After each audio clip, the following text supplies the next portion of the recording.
హరే కృష్ణ అందరికి. ఓం నమో భగవతే వాసుదేవాయ. ఓం నమో భగవతే వాసుదేవాయ. ఓం నమో భగవతే వాసుదేవాయ. ఓం నమో భగవతే వాసుదేవాయ. ఓం నమో భగవతే వాసుదేవాయ.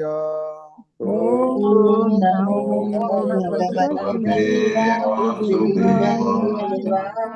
నారాయణం నమస్కృత్య నరం చైవ నరోత్తమం నారాయణం నమస్కృత్య నరం చైవ నరోత్తమం. దేవీం సరస్వతిం వ్యాసం తతో జయముదీరయేత్. దేవీం సరస్వతీం వ్యాసం తతో జయముదీరయేత్. నష్టప్రాయేష్వభద్రేషు నిత్యం భాగవత సేవయా.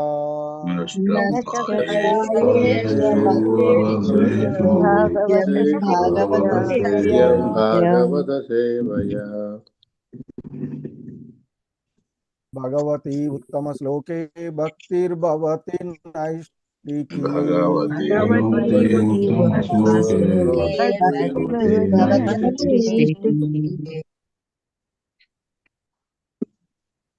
హరే కృష్ణ అందరికి. ఈరోజు శ్రీమద్ భాగవతము షార్ట్ క్లాస్కి అందరికీ కూడా ఇస్కాన్ శ్రీ శ్రీ రాధా గోవింద ఆలయం తరపున స్వాగతం సుస్వాగతం. హరే కృష్ణ. ఈరోజు మనం శ్రీమద్ భాగవతము మొదటి స్కందము 5వ అధ్యాయంలోని 20వ శ్లోకాన్ని చూడబోతూ ఉన్నటువంటిది. హరే కృష్ణ. ఓమజ్ఞాన తిమిరాంధస్య జ్ఞానాంజన శలాకయా చక్షుర్మిలితం యేన తస్మై శ్రీ గురవే నమః. శ్రీ చైతన్య మనోభీష్టం స్థాపితం యేన భూతలే స్వయం రూపః కదా మహ్యం దదాతి స్వపదాంతికం. జయ శ్రీ కృష్ణ చైతన్య ప్రభు నిత్యానంద శ్రీ అద్వైత గదాధర శ్రీవాసాది గౌర భక్త వృంద. హరే కృష్ణ కృష్ణ కృష్ణ హరే హరే, హరే రామ రామ రామ హరే హరే. హరే కృష్ణ. శ్రీమద్ భాగవతము మొదటి స్కందము 5వ అధ్యాయము 20వ శ్లోకము. ఈదం హి విశ్వం భగవానివేతరో యతో జగతు స్థాన నిరోధ సంభవాః తద్ధి స్వయం వేద భవాంస్తత్తాపి తే ప్రాదేశమాత్రం భవత ప్రదర్శితం. ఇదం అంటే ఈ, హి అంటే సమస్త, విశ్వం ఇదం హి విశ్వం అంటే ఈ సమస్త విశ్వము, భగవానివేతరో అంటే భగవానుడు మరికి అన్యమైనదిగా చెప్తున్నారు. యతః యవ్వని నుండి, జగత్ జగములు, స్థాన అంటే నిలుచునో, నిరోధ అంటే లయించునో, సంభవాహ అంటే సృష్టించబడునో, తత్ హి అదంతా కూడా, స్వయముగా, వేద ఎరుగుదువు, భవాన్ నీవు, తత అపి అయినప్పటికీ, తే నీకు, ప్రాదేశమాత్రం సూచనగా, భవతః నీకు, ప్రదర్శితం తెలుపబడినది అంటే నేను తెలుపుతున్నాను. సో ఇది ఈ శ్లోకం దేవర్షి నారదుడు వ్యాసదేవునికి తెలియచేస్తూ ఉన్నటువంటి అంశములు. అంటే తాను భాగవతంలో వ్యాసుల వారు భాగవతంలో దేనిని గురించి తెలియచేయాలనో ఆయన యొక్క ఆధ్యాత్మిక గురువుగా సూచనప్రాయకంగా చెప్తూ ఉన్నటువంటి అంశాలు ఇందులో కనిపిస్తూ ఉన్నాయి. అందుకే అంటూ ఉన్నాడు నారద మహర్షి, ఆ దేవదేవుడే స్వయంగా ఈ విశ్వము రూపమున నిలిచియున్నాడు,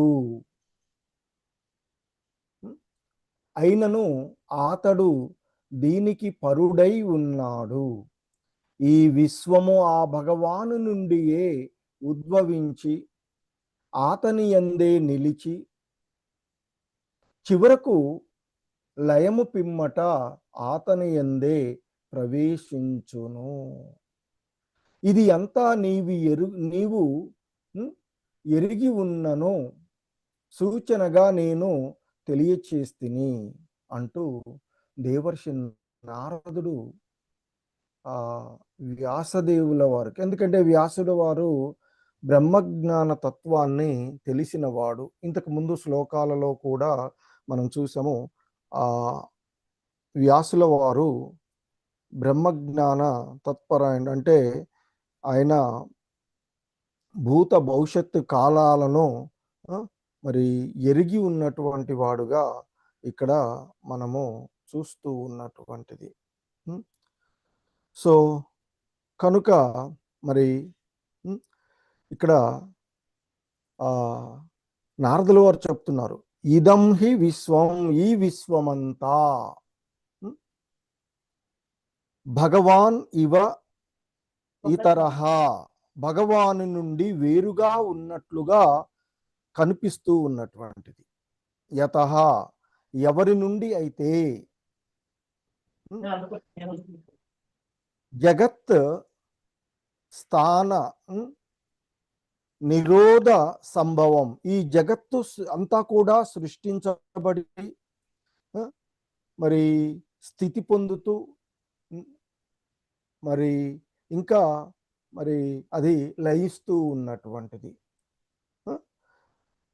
సో స్వయం వేద భవాన్, మీరు ఈ స్వయంగా ఈ విషయాలన్నీ కూడా తెలుసుకున్నటువంటి వారే. ఇత అపి, అయినప్పటికీ కూడా నీకు నేను సూచన ప్రాయంగా ఇవంతా నువ్వు ఎరిగి ఉన్నటువంటి విషయాలే. ఏంటి మరి ఎరిగి ఉన్నది? ఆ దేవదేవుడే స్వయంగా ఈ విశ్వము రూపమున ఆయన నిలిచి ఉన్నటువంటిది. అయినప్పటికీ కూడా ఆయన దీనికి పరుడుగా ఉన్నటువంటి వాడు. ఎందుకంటే ఆయన నుండే అంతా ఉద్భవించి ఆయన యందే అంతా నిలిచి ఉండి చివరకు మళ్ళీ తిరిగి ఆయనలోనే లయింపజేస్తూ పడుతూ ఉన్నప్పటికీ కూడా ఆయన దీనికి ఏ విధంగానో అంటే ఆయన దీనంతటికీ కూడా పరుడుగా వేరుగా భిన్నంగా ఉన్నట్లు ఆయన వేరుగా ఉన్నట్లుగానే కనిపిస్తూ ఉంటుంటాడు.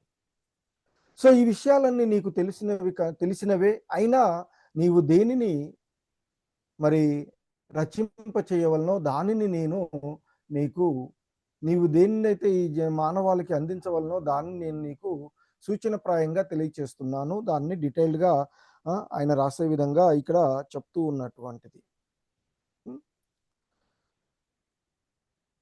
ఎందుకంటే నారద వారు అంటూ ఉన్నటువంటిది ఈ పరసత్యం పరమసత్యం నీకు ఇప్పటికే బాగా తెలుసు. అయినప్పటికీ మీలో ఉన్నటువంటి ఆ భక్తి భావనను మరింత వెలికి తీయడానికి నేను నీకు ఇది సంక్షిప్తంగా తెలియచేస్తూ ఉన్నాను అంటూ చెప్తూ ఉన్నటువంటిది. సో మరి ఈ శ్లోకానికి మనము ఉపనిషత్తులు కానీ భగవద్గీతతో చూస్తే, ఎందుకంటే ఉపనిషత్తుల సారమైనటువంటి భగవద్గీతలో సాక్షాత్తు శ్రీకృష్ణ భగవానులు వారే చెప్తారు, అహం సర్వస్య ప్రభవో మత్త సర్వ పరతరం ప్రవర్తతే అని చెప్తూ ఉంటారు కదా, పరతరం ప్రవర్తతే. సో నేను ఈ సమస్తానికి మూలం నేనే, నా నుండే సమస్తము ఉద్భవిస్తూ ఉంటుంది.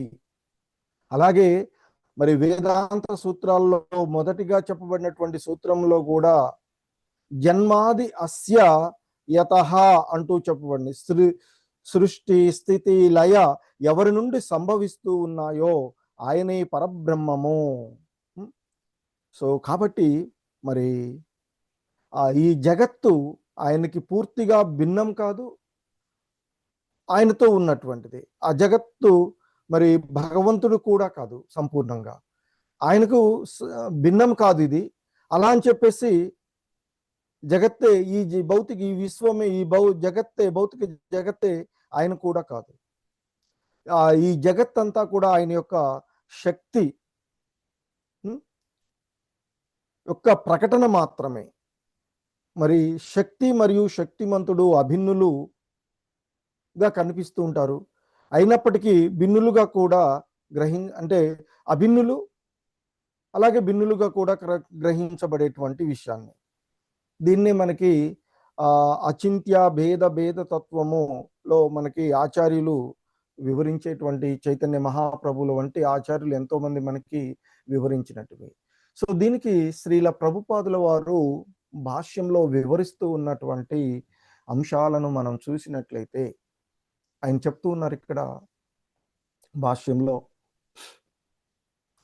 శుద్ధ భక్తుడైన వానికి ముకుందుని అంటే ఆ శ్రీకృష్ణుని తత్వము రూప సహితమును రూప రహితమును అయి ఉన్నది కదా. సో అందుకనే ఆయన ఇంతకుముందు చెప్పినట్లుగా సమస్తానికి నీలే మూల కారణం, ఆయన నుండే అన్ని ఉద్భవించినటువంటి.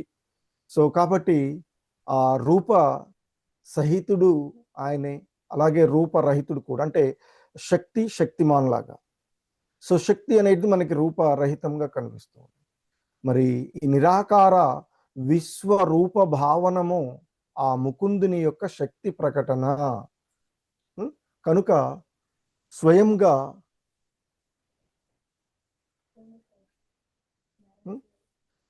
సో ఆ నిరాకార విశ్వరూప భావనము అనేటువంటిది ఏదైతే ఉందో అది ఆ ముకుందుడైనటువంటి ఆ శ్రీకృష్ణ భగవానుల వారి యొక్క శక్తి ప్రకటనము కనుక స్వయంగా అది ముకుందునితో సమానమై ఉన్నది. ఎందుకంటే ఒక వృక్షము ఉన్నప్పుడు ఆ వృక్షం అనేటువంటిది పూర్ణంగా ఉండేటువంటిది, అలాగే వృక్షంలో ఉండేటువంటి శాఖలు అలాగే పత్రాలు పుష్పాలు అన్నీ కూడా వృక్షం యొక్క అంశలే. ఆ శాఖలు పత్రాలు ఇవన్నీ వృక్షమే అయినప్పటికీ కూడా పూర్ణమైనటువంటి వృక్షంగా అవి కాజాలవు. అలాగే ఈ దేహం ఉన్నట్లు, ఈ దేహం కాళ్ళు చేతులు కళ్ళు ముక్కు ఇవి చూస్తే ఇవన్నీ కూడా దేహమే అవుతుంది. సో కాబట్టి చేతులు కాళ్ళు అనేవి దేహ భాగాలే అయినప్పటికీ కూడా విడిగా తీసినప్పుడు అవి దేహం కాదు. ఒక రకంగా దేహంలో ఉన్నప్పుడు అవి దేహం కిందికే వచ్చేసేటువంటిది. సో విశ్వమంతయు బ్రహ్మస్వరూపమని వేదములు యందు తెలుపబడిన విషయాన్ని కూడా ఇక్కడ మరి శ్రీల ప్రభుపాదులు వారు గుర్తు చేస్తూ, సమస్తము ఆ పరబ్రహ్మము నుండి ఏ ప్రకటమై అతనికి అన్యముగా ఏదీ లేకపోవుటయే అందులకు కారణము. ఈ భౌతిక ఆధ్యాత్మిక జగత్తులన్నింటిలోనూ సమస్తము ఆ దేవదేవుడు ఆ పరబ్రహ్మమైనటువంటి భగవంతునికి సంబంధించినటువంటిది. సో అదేవిధంగా పాదములు హస్తములు దేహంగా భావించబడినను మనకి ఆ దేహం మాత్రము పాదములుగా కానీ లేదా హస్తములుగా కానీ భావింపబడదు అని చెప్తూ ఉన్నటువంటిది. ఎందుకంటే దేవదేవుడైనటువంటి శ్రీకృష్ణ భగవానుడు సచ్చిత్ ఆనంద స్వరూపుడై ఉన్నటువంటి వాడు. ఆ కారణంగా ఆయన యొక్క శక్తి చేత సృష్టించబడిన ఈ జగత్తు కూడా పాక్షికంగానే ఉంటూ ఉంటుంది. మరి పాక్షికమైనప్పటికీ కూడా అది సచ్చిదానంద పూర్ణంగాను సుందరంగాను గోచరించును. అదేవిధంగా బద్ధజీవులైనటువంటి వారు బాహ్యశక్తి, ఆ భగవంతుని యొక్క బాహ్యశక్తి భౌతిక శక్తి ప్రభావానికి లోనై ఈ ప్రకృతి మాయాజాలంలో చిక్కబడుతూ ఉన్నటువంటిది. సో ఈ భవబంధనాలలో చిక్కుకుంటూ ఉన్నటువంటి, వాస్తవానికి జీవులందరూ కూడా భగవంతుని యొక్క అంశాలుగా శాశ్వతమైన వారు, సనాతనమైనటువంటి వారే అయినప్పటికీ కానీ ఈ బాహ్య శక్తి మాయా ప్రకృతి మాయాజాలంలో పడిపోతూ ఉన్నారు అనేటువంటిది చెప్తూ ఉన్నటువంటి. మరి దీనంతటికి కూడా ఆ మూల కారకుడు అయినటువంటి, ఆ మూల కారణం అయినటువంటి ఆ భగవానుణ్ణి గూర్చి, ఎందుకంటే ఎప్పుడైతే ఈ భౌతిక జగత్తులోనికి వచ్చేస్తున్నామో, ఈ భౌతిక జగత్తు యొక్క మాయా ప్రభావం చేత మనకు భగవంతునితో ఉన్నటువంటి సంబంధాన్ని మర్చిపోతూ ఉన్నాం. అదే ఇక్కడ చెప్తున్నారు, మూల కారకుడైనటువంటి భగవానుని గురించిన జ్ఞానము లేకపోవుటయే ఇందులకు కారణము.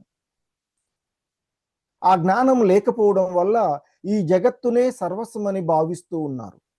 ఈ భౌతిక జగత్తే సర్వస్వం అనుకుంటున్నారు. అంతకు మించి ఉన్నటువంటి దానిని గురించి అవగాహన లేక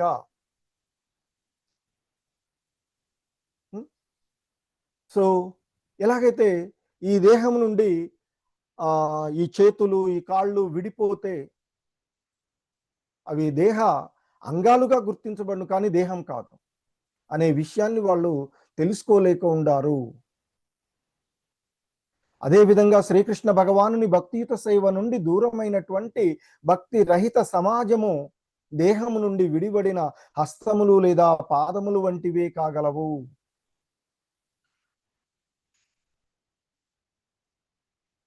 దేహము నుండి విడిబడిన కరచరణములు కేవలం చూచుటకు కొరకు కరచరణములుగా గాని వాస్తవమునకు అవి శక్తిహీనములు. అంతే కదా, ఈ దేహముతో కలిసి ఉన్నంత వరకే కదా ఈ చేతులు ఏదో ఆడిస్తున్నాను ఇలా అంటే అవి చేస్తుంది. దీన్ని సపరేట్ చేసి ఆడ పెడితే ఇది చేయలాగా కనిపిస్తుంది.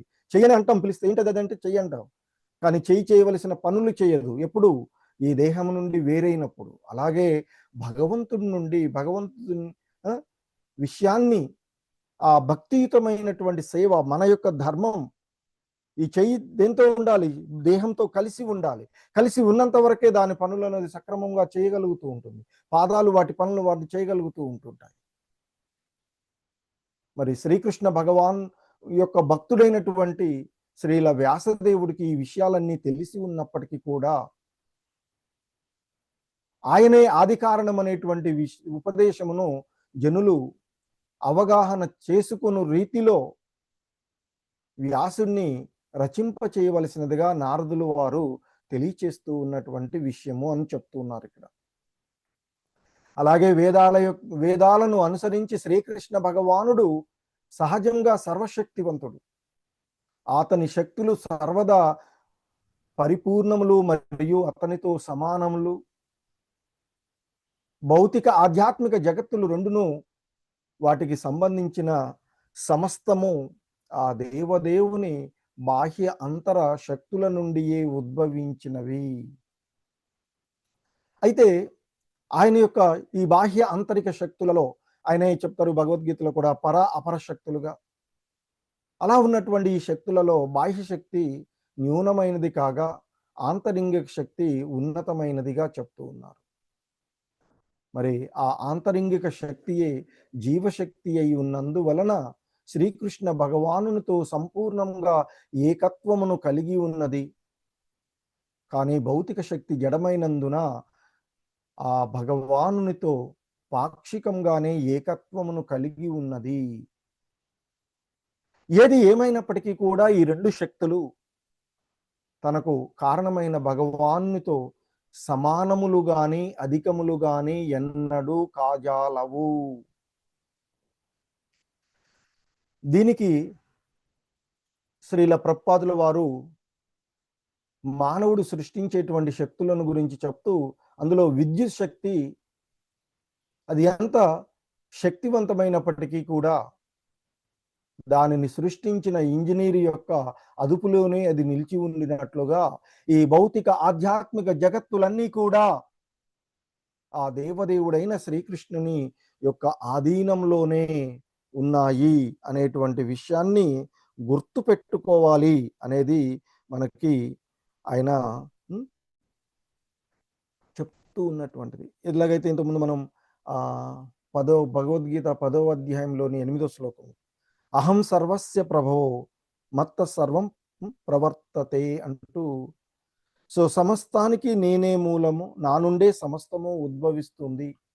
కాబట్టి మరి ఆయన నుండి ఉద్భవించిన భౌతిక ఆధ్యాత్మిక శక్తులు రెండూ కూడా శ్రీకృష్ణుని ఆధీనమునందే సదా నిలిచియుండును అనేటువంటి విషయాన్ని మనము ఎప్పటికీ కూడా గుర్తు పెట్టుకోవలసినటువంటి అంశాలుగా ఇక్కడ చెప్పబడుతూ ఉన్నటువంటివి.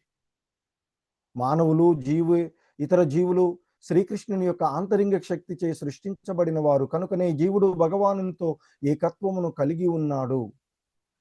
జీవునితో ఎలాగో అది కూడా భగవంతుడు మమైవాంశ జీవలోకే అంటూ చెప్పిన ఈ జీవులన్నీ కూడా నా యొక్క శక్తులే అని ఆయన చెప్పినటువంటిది. సో కనుక మరి భగవానునితో ఏకత్వము అయినప్పటికీ కూడా ఈ జీవుడు ఎప్పుడూ కూడా ఆ దేవదేవునికి సమానుడుగా కానీ ఆయనకు అధికుడుగా కానీ కాగలడు. ఈ నిరాకారులు వీళ్ళు చెప్పుకున్నట్లు అంతా అయిపోయిన తర్వాత నేను దేవుడితో సమానం, నేనే దేవుడిని అని చెప్పుకునేటువంటి వాళ్ళు అది అసంభవము అని చెప్తూ ఉన్నటువంటిది. ఎందుకంటే జీవుడు భగవానుడు ఇరువురు వ్యక్తిగతులు. భౌతిక శక్తి సహాయంతో జీవులు ఏదేని ఒక దానిని సృష్టించగలిగినప్పటికీ కూడా అటువంటి సృష్టిలు ఎన్నడూనూ భగవానుని సృష్టిలతో సమానం కాగలవు. ఎందుకంటే ఈ జగత్తులో అద్భుతమైనటువంటి సృష్టిలన్నీ కూడా భగవంతుడి ద్వారా సృష్టించబడినటువంటివి. దానికి ఏదో ప్రతి సృష్టిగా దాని లాంటివి మనం సృష్టించవచ్చు. ఉదాహరణకి ఒక అందమైనటువంటి ఫ్లవర్ని మనం భౌతికంగా సృష్టించవచ్చు, పేపర్తోనో లేకపోతే ఇంకో ఏదైనా. కానీ భగవంతుడు సృష్టించినటువంటి ఆ ఫ్లవర్కు ఉండేటువంటి మాధుర్యం కానీ మధుర్యం, సువాసన, మాధుర్యం ఇవేవి దీనికి ఉండవు. సో కనిపించవచ్చు, బయటికి మాత్రం సమానంగా కనిపించవచ్చు. సో అదే చెప్తున్నారు, ఈ సృష్టిలు ఎన్నడూనూ కూడా భగవంతుని సృష్టిలతో సమానంగా కానీ ఉన్నతమైనవి కానీ కాగలవు. దీనికి ఉదాహరణ శ్రీల ప్రభుపాదుల వారు ఉపగ్రహాన్ని సృష్టించి ఈ గ్రహ మండలంలో కక్షలోకి పంపవచ్చేమో, కానీ ఈ భూ గ్రహాలు ఇతర గ్రహాలు మాదిరిగా అవి అంతరిక్షంలో నిలుపలేవు. సో బుద్ధిహీనులు మాత్రమే తాము భగవంతునితో సమానము, భగవంతుడిలాగానే మేము అన్ని చేయగలము అనేటువంటి భావనలో ఉంటారు అనేటువంటి చెప్తూ ఉన్నటువంటిది. సో ఎంత పూర్ణత్వాన్ని సాధించినప్పటికీ కూడా జీవుడు భగవాను యొక్క దివ్య లక్షణాలలో ఒక 70 నుండి 80% వరకు పొందగలడేమో, కానీ ఎన్నడూ కూడా ఆ భగవంతునితో సమానత్వాన్ని పొందడం కానీ ఆ భగవంతుణ్ణి అతిశయించడం కానీ జరగబోదు. కానీ భవరోగమునందే మూర్ఖుడు తాను భగవంతునితో సమానము అనేటువంటి తలచుచు మాయాశక్తి చేత మోసగించబడుతూ ఉన్నారు.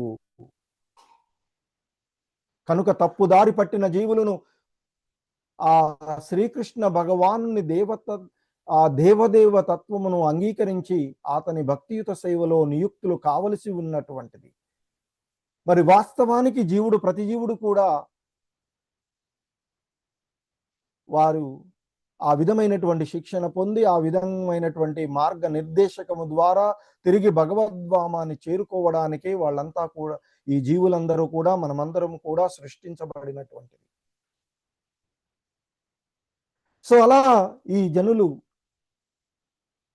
ఈ ప్రపంచ జనులందరూ కూడా అలా భక్తియుత సేవలో నిమగ్నమైనప్పుడే శాంతి సామరస్యాలు నెలకొంటాయి తప్ప మరి అన్యంగా ఈ విధంగా భావించి ఈ విధంగా భౌతిక జగత్తులో ఈ ప్రకృతిపై ఆధిపత్యం చలాయించాలి అనేటువంటి భావనలో ఉన్నంత వరకు శాంతి కావాలి, సామరస్యం కావాలి అనేటువంటి మాటలు చెప్పడమే తప్ప దానికి అది సాధ్యం కాదు. అది సాధ్యం కావాలంటే ఈ విశ్వమంతా భక్తి భావనతో ఆ భగవంతుణ్ణి శరణాగతి కావలసినదే అంటూ చెప్తూ ఉన్నటువంటి ఇదే విషయాన్ని తెలపజేయవయ్యా అంటూ నారదుమని ఆ వ్యాసదేవులకు బోధిస్తూ ఉన్నటువంటిది. ఎందుకంటే శ్రీకృష్ణ భగవానుని పాదార విందములకు సంపూర్ణంగా శరణాగతి పొందనిదే ఎవ్వడు కూడా పరిపూర్ణుడు కాజాలడు. మరి ఈ విషయమే ప్రతి జీవుడు పరిపూర్ణుడు కావాలంటే అతని ఆ భగవంతునికి శరణజొచ్చడమే ఏకైక కర్మ కావలసి ఉన్నది.